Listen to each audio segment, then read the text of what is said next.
Hi friends, welcome back to mech doctor vlogs. ഈ Royal Enfield standard വണ്ടികളിൽ ഏറ്റവും കൂടുതലായിട്ട് കണ്ടുവരുന്ന പ്രശ്നമാണ് ഫ്രണ്ട് ബ്രേക്ക് ജാം ആവുന്നുള്ളത്. അപ്പോൾ ഈ പ്രശ്നം എങ്ങനെ സോൾവ് ചെയ്യാമെന്നാണ് ഈ നിങ്ങളെ പരിചയപ്പെടുത്തുന്നത്. അപ്പം ഇത് എങ്ങനത്തെ വണ്ടികൾക്കാണ് ഉള്ളതെന്നും കൂടെ ജസ്റ്റ് ഒന്ന് ഞാൻ നിങ്ങളെ പരിചയപ്പെടുത്തി തരാം. ഡിസ്ക് ഉള്ള വണ്ടികളും ഡിസ്ക് ഇല്ലാത്ത വണ്ടികളാണ് വരുന്നത്. ഡ്രം പ്ലേറ്റ് അഥവാ ബ്രേക്ക് ഷൂ ഉള്ള വണ്ടികളാണ് അധികവും ആയിട്ട് ഈ പ്രശ്നം വരുന്നത്.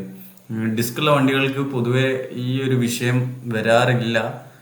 എന്നാൽ പോലും കാലിബർ സ്റ്റെക്കായിട്ടും കാര്യങ്ങൾ ഓയിൽ മാറ്റാതെ പ്രോപ്പർ മെയിൻ്റെനൻസ് ഇല്ലാതെ സ്റ്റെക്കായിട്ട് ഡിസ്ക് പാഡ് തേഞ്ഞ് പിന്നെ കാലിബറും ക്ലീൻ ചെയ്യേണ്ട അവസ്ഥയാണ് വരുന്നത്. അപ്പോൾ ഈ കാണുന്നതാണ് ക്യാമ്. അപ്പോൾ ക്യാമ് ജാം ആവുന്നത് എങ്ങനെയാണെന്ന് വെച്ചിട്ടുണ്ടെങ്കിൽ മഴക്കാലങ്ങളിൽ ക്യാമിൽ ഡസ്റ്റും കാര്യങ്ങളും നിറയുകയും അതുപോലെ തന്നെ ബ്രേക്ക് ഷൂവിൻ്റെ ഡസ്റ്റും കാര്യങ്ങളും നിറഞ്ഞിട്ടാണ് ക്യാമ് സ്റ്റെക്ക് ആവുന്നത്. അപ്പോൾ ക്യാമ് സ്റ്റെക്ക് ആയിട്ടുണ്ടെങ്കിൽ ക്യാമിൻ്റെ ലിവർ സ്റ്റെക്ക് ആവുകയും പിന്നെ പ്രോപ്പറായിട്ട് വർക്ക് ചെയ്യാതെ വരുന്നതാണ് ഈ വിഷയം വരുന്നത്. അപ്പോൾ അതെങ്ങനെയാണുള്ള കൂടുതൽ ഡീറ്റെയിൽ ആയിട്ടുള്ള വീഡിയോ ഞാൻ എൻ്റെ ചാനലിൽ ഇട്ടിരിക്കുന്നത്.